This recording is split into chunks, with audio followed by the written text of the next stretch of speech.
In this video, we're going to be talking about why silence is important after a breakup. But first, my name is Clay with ModernLove.life, where we help you get the great loving relationship that you're looking for without having to play mind games, without having to play hard to get, and without having to pretend to be someone or something that you are not, because you deserve to be loved for the unique, amazing, and wonderful person that you are. And if you agree with me, please do me a favor. Hit that thumbs up button down below for the YouTube algorithm. It tells them that these videos and this channel of mine are pretty cool and that they should maybe think about showing it to more folks. But yeah, go ahead and do that. Also, please feel free to subscribe to the channel if you want to get more updates and notifications when we upload and post new videos. Also, I wanted to let you know that we do have an email newsletter where we send out tips, advice, and strategies for reconnecting with your ex. We also send you this nice little report when you first sign up that goes through a lot of common myths that people have about breakups and getting back together, such as the no contact rule, which we are going to get into in this video. And I go ahead and I pull apart those myths and kind of tell you what's worked really well for my clients in the past, and even me back when I was going through my own breakup and getting back together with my big ex that I talk about from time to time on these videos. But that whole email newsletter is going to be down below in the description box underneath this video. All right, let's get into this. So first of all, I want to talk about this whole issue about no contact.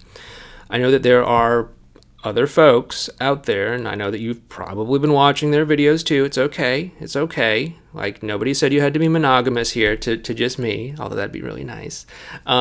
But I know that you're probably watching their videos, and I know that you're probably hearing them say that you absolutely 100% need to do no contact, and that no contact is critical all the time, and that no matter what, you just need to stop thinking and do no contact. And I can appreciate that, sort of. No contact is a tool. It's something that you can use sometimes, but it's not your only tool, right? There are other tools out there, and I like to understand the situation and take whatever tool is appropriate. I don't like just turning your brain off and saying, like, okay, I'm just going to do no contact. You know, if you want to follow the advice of those no contact coaches out there, like, go ahead and do that. It just seems really simplistic to me. You know, I've talked to folks, I've been on coaching calls with people, and they've said, like, yeah, I was, you know, I used to do coaching with so-and-so, and they said, like, yeah, just do no contact. And, like, okay, and I'm in my mind, I'm thinking, like, is that like a really satisfying experience or strategy? Maybe it is. I mean, it doesn't matter what I think. What matters most is if you're getting value out of it, cool. But hey, in my opinion, not everyone needs to do no contact. Okay, no contact has its time and place. It is a tool, but it's not the only tool. Just like how, you know, you might need more than a screwdriver in order to build a house. You might need more than no contact in order to save a relationship or make a relationship work. Anyway, my belief is that no contact can be useful if being in contact with your ex is not bringing the two of you closer together. That just means something's wrong. It's a good idea to hit the pause button, take a step back, reevaluate what isn't working, and correct course as need be. If, however, the two of you are in contact and it's bringing the two of you closer together, okay, something's working. Why mess with what's working, right? If it ain't broke, don't fix it, as they say. So anyway, that is my tangent. All right, let's go ahead and get into silence after a breakup, because, you know, it can be useful, it can be helpful. Like I said, it is a tool, and sometimes that is the right tool to use. So silence, or no contact, or radio silence, or whatever you may call it, after a breakup can give you the space to reset anything that isn't working in your interactions with your ex. Like I said, if being in contact with one another is moving the two of you further apart in terms of emotional connection, something isn't working, and it can be a good time to turn your attention inwards and work through some issues that maybe you're having, like maybe you're in damage control mode, for example, and it can help you to kind of ground out, get out of damage control mode, and get to a place where you can actually be in communication with your ex and have it kind of pull the two of you closer together. Silence or no contact can also give your ex time to look back at what their life is like without you. You know, oftentimes people initiate a breakup because they're just so like frustrated or so unhappy in whatever is currently happening in the relationship, and they don't really stop and think about like what could be on the other side of that. What could life be like after the breakup? Like, is it going to be this wonderful world of singledom where people are, you know, attractive people are throwing themselves at me? Or is it going to be kind of just, you know, me sitting in my sad little studio apartment, you know, on my own on weekends? Because, I mean, with everything going on in the world, you know, apparently there's a pandemic. Here in the United States, there is a lot of social unrest. Weird times. I don't know.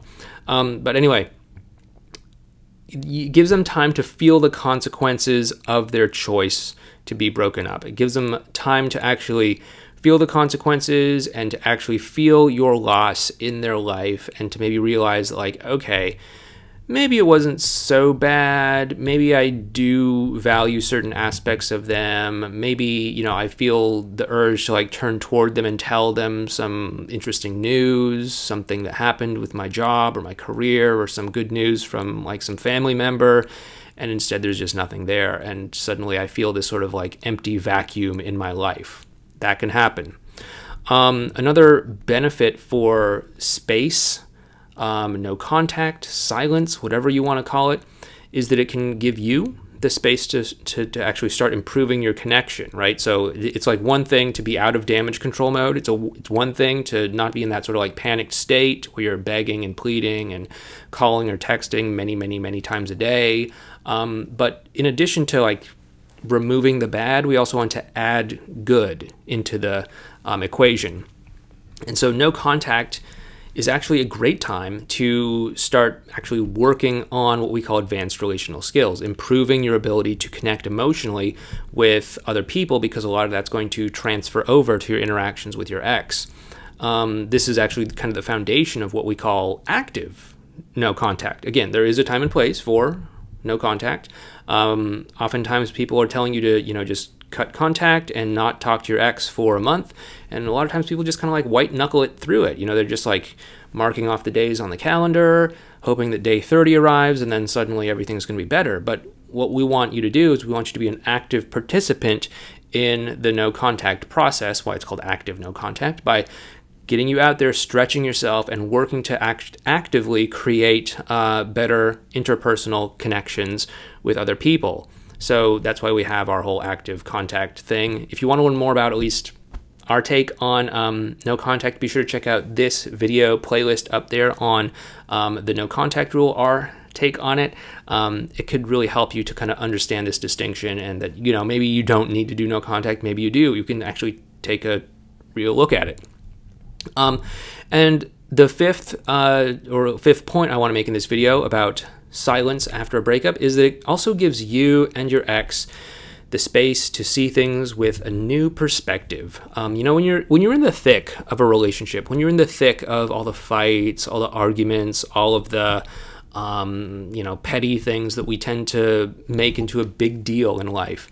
You know, when you step out of that and have a little bit more space to see things more clearly, you can sometimes gain a new perspective, and maybe all of these little petty things that seemed like a big deal suddenly aren't that big of a deal anymore. I know that's definitely the case with everything that's going on in the world, like the situation. It's definitely caused a lot of people to have a bigger perspective. You know, maybe things that at the beginning of this year, you know, if you're watching this when I publish it, it's 2020, which I'm pretty sure is going to go down in history as a really crazy year.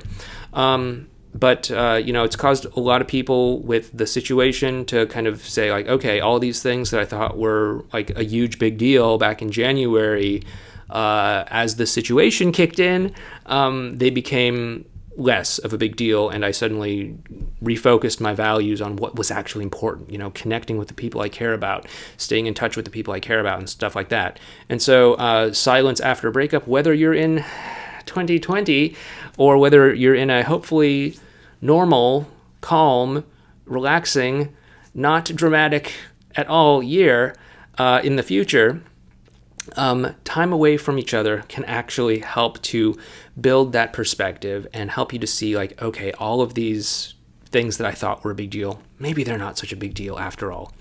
So anyway, I hope this video has helped you out. Again, you don't have to do no contact many times. Sometimes it makes sense. Sometimes it's not necessary. That's my take on it. But if you like this video, I hope you do. Please make sure you give this video a thumbs up and subscribe to the channel down below if you have not already subscribed. If you do want to learn more about our take on the no contact rule, please check out this video series over here, or you might want to check out this video up here. But once again, my name is Clay with modernlove.life. Thank you so much for watching. Take care, and I will talk to you next time.